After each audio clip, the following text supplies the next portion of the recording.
continuing in Utilitarianism by John Stuart Mill. We're now in paragraph 3 of chapter 2.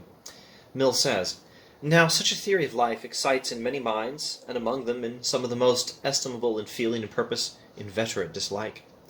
To suppose that life has, as they express it, no higher end than pleasure, no better and nobler object of desire and pursuit, they designate as utterly mean and groveling, as a doctrine worthy only of swine, to whom the followers of Epicurus were, at a very early period, contemptuously likened.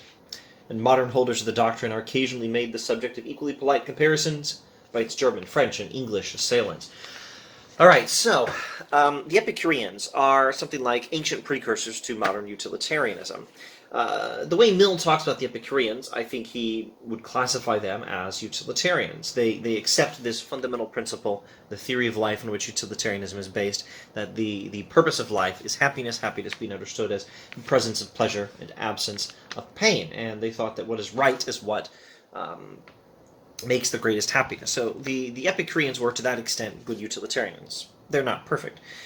Very next paragraph, Mill notes in passing that the Epicureans were not faultless in drawing out their scheme of consequences from the utilitarian principle. In elaborating a complete system of moral philosophy from these foundational principles, the Epicureans made some mistakes.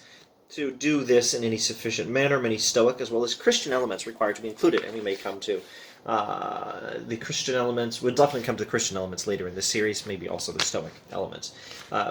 You'd have to include those things in a complete system of moral philosophy, but the Epicureans were correct on this fundamental utilitarian principle, and, well, both, really, on the principle that what is right is what increases happiness, and the principle that happiness is the purpose of life. So, Mill is drawing from the Epicureans, and he's looking at this objection that was offered against them, which is now being offered today against modern utilitarians.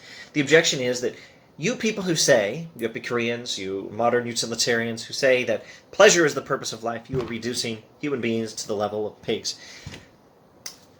That's your moral philosophy, you silly Epicureans, you silly utilitarians. Now look at Mill's response. "When thus attacked, the Epicureans have always answered that it is not they, but their accusers, who represent human nature in a degrading light. Since the accusation supposes human beings to be capable of no pleasures except those of which swine are capable." So, the Epicureans responded to this objection, and Mill is now endorsing their response. "You critics of our teaching, you're the ones who are reducing human beings to the level of pigs, because you are the people who are saying that the pleasures of pigs are the only kinds of pleasures of which human beings are capable." And now Mill uses this as an opportunity to elaborate on what sort of pleasure is of higher quality. "Human beings have faculties more elevated than the animal appetites." I've skipped, maybe 2 sentences. "Human beings have faculties more elevated than the animal appetites, and, when once made conscious of them, do not regard anything as happiness which does not include their gratification."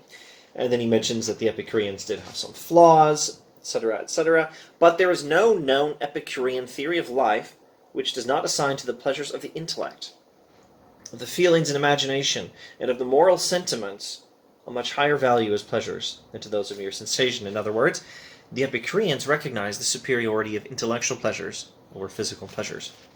They realize that human beings are capable of a higher quality of pleasure than mere animals. And Mill refers to the superiority of mental over bodily pleasures.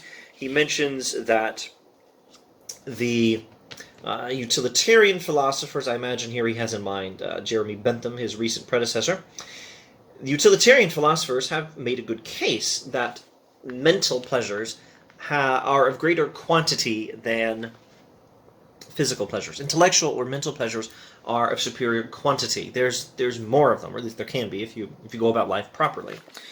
But, well, let me rephrase that. It's not that there's more of them, there can be if you go about life properly. Well, I'm sure that's true as well. The point is, one intellectual pleasure alone is a greater quantity pleasure than one physical pleasure alone. That's more to the point. But Mill says that utilitarians can say still more, and now he is saying still more in this section. And we are now in paragraph 4, and we'll probably go in this video as far as paragraph 5, maybe paragraph 6 of chapter 2. Okay. It is quite compatible with the principle of utility to recognize the fact that some kinds of pleasure are more desirable and more valuable than others. It would be absurd that, while in estimating all other things, quality is considered as well as quantity. The estimation of pleasure should be supposed to depend on quantity alone. In other words, the Epicurean philosopher, the modern utilitarian philosophers have made a good case that intellectual pleasures are superior to physical pleasures in terms of quantity. But there's more. Intellectual pleasures are also superior to physical pleasures in terms of quality. Quality as well as quantity of pleasure matter, and intellectual pleasures are of higher quality. If I am asked what I mean by difference of quality in pleasures, or what makes one pleasure more valuable than another, merely as a pleasure, except its being greater in amount, there's but one possible answer. Of two pleasures, if there be one to which all or almost all who have experience of both give a decided preference, irrespective of any feeling of moral obligation to prefer it, that is the more desirable pleasure. If one of the two is by those who are competently acquainted with both, this key word, competently, placed so far above the other that they prefer it, even though knowing it to be attended with a greater amount of discontent, and would not resign it for any quantity of the other pleasure, which their nature is capable of, we are justified in ascribing to the preferred enjoyment of superiority in quality so far outweighing quantity as to render it in comparison of small account. There is so much to say about this.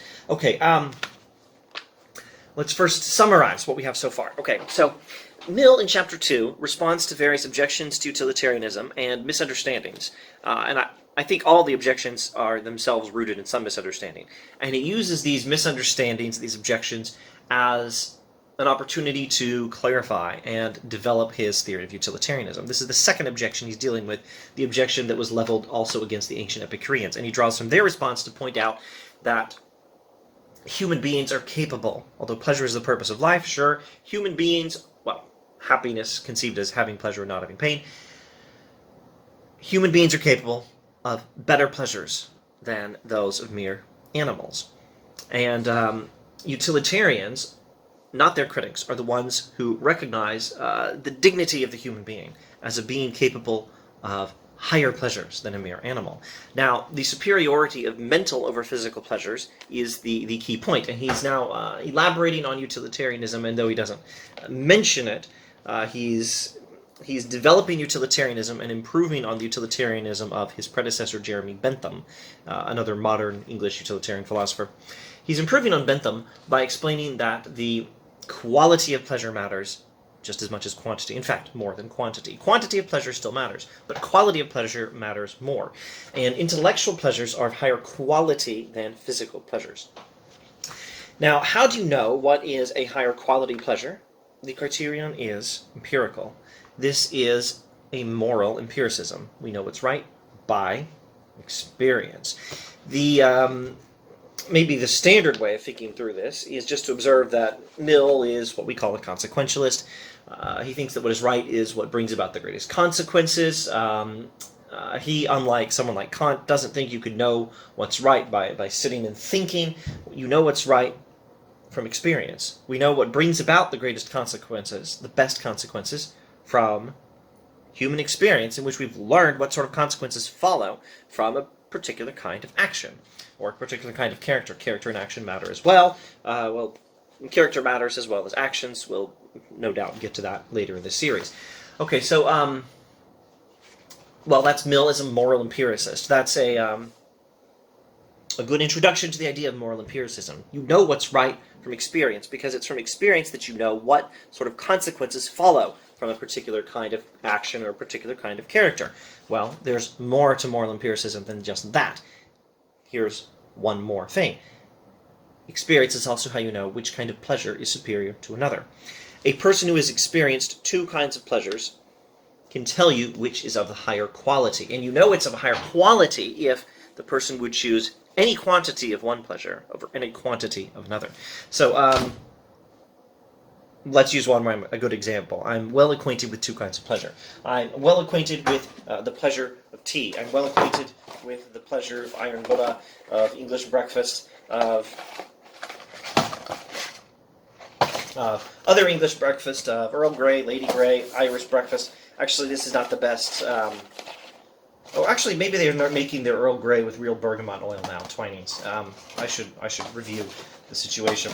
Anyway, I'm well experienced with the pleasures of tea, and I'm well experienced with the pleasures of philosophy. I would rather have the pleasures of philosophy. If I had to surrender all the pleasures of tea for the rest of my life, or surrender the pleasures of philosophy, I would choose the pleasures of philosophy to keep, the pleasures of tea to give up. Because the pleasures of philosophy are a much higher quality pleasure.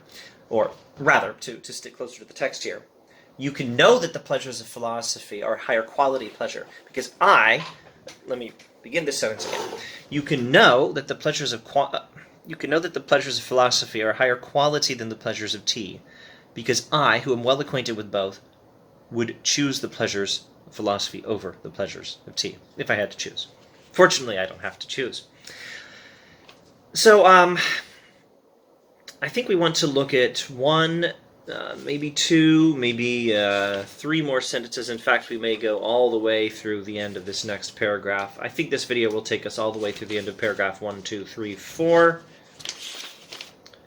5, paragraph 6, all the way through the end of paragraph 6 of Utilitarianism, chapter 2.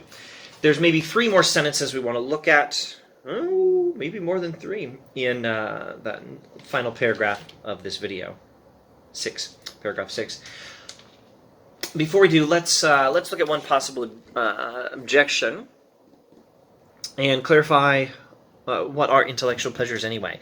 Intellectual pleasures are pleasures that are not physical. That's it. The Epicureans talked about the pleasures of friendship. I'm not aware that Mill does in this particular book, but I think a complete utilitarian theory would have to talk about the pleasures of friendship. Mill does talk quite clearly and explicitly and eloquently about the pleasure of virtue. Virtue is a pleasure. It's an intellectual pleasure. It's not a physical pleasure. Now, you may hear the term intellectual pleasure and think it's pleasures for intellectuals. It's pleasure of chess. There's a chessboard. You probably can't see it in this video. There's the pleasure of philosophy, the pleasure of poetry, the pleasure of great film, like, I don't know, The Godfather or something. That is a good movie. These are intellectual pleasures. And you might think of them as intellectual pleasures. When you hear a term like intellectual pleasures, you might think of these intellectual things. But let me tell you that films with a lot of stupid explosions and superheroes fighting each other are also intellectual pleasures. Watching sports on television is also an intellectual pleasure. Video games are an intellectual pleasure because they're not physical. I suppose Facebook is an intellectual pleasure. Stupid movies, even Sharknado. Sharknado is an intellectual pleasure. I'm actually capable of that.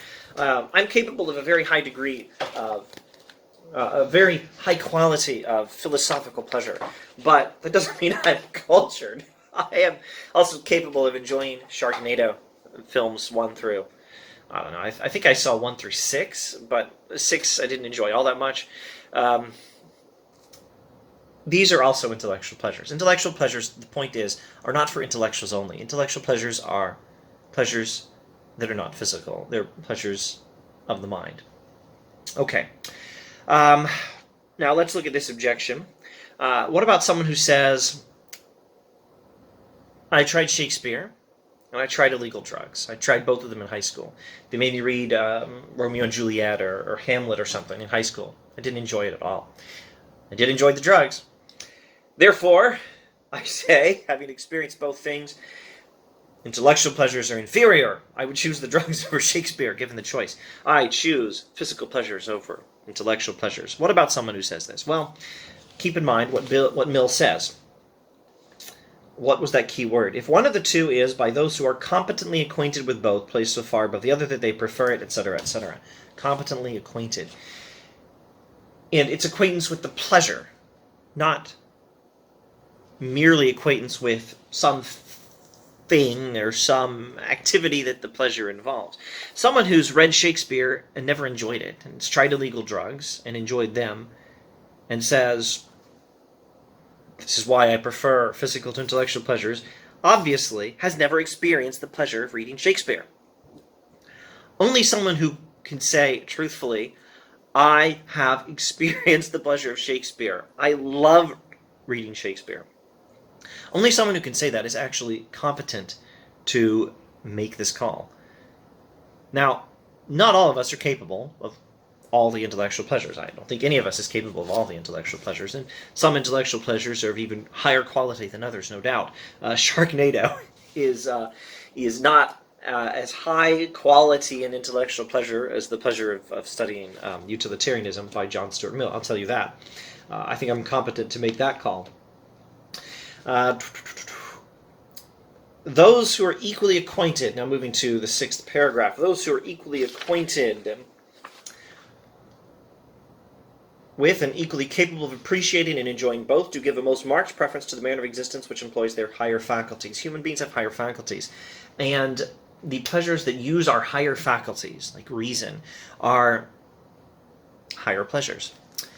Few human creatures would consent to be changed into any of the lower animals for a promise of the fullest allowance of a beast's pleasures. No intelligent human being would consent to be a fool. No instructed person would be an ignoramus. No person of feeling and conscience would be selfish and base, even though they should be persuaded that the fool, the dunce, or the rascal is better satisfied with his lot than they are with theirs. We'll get back to that theme in a moment.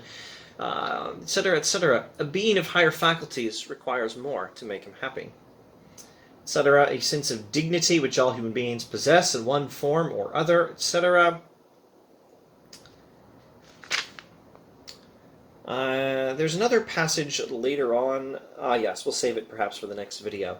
Let's wrap up this video with Mill and possibly his most eloquent 2 sentences. It is better to be a human being dissatisfied than a pig satisfied. Better to be Socrates dissatisfied than a fool satisfied. And if the fool or the pig are of a different opinion, it is because they only know their own side of the question.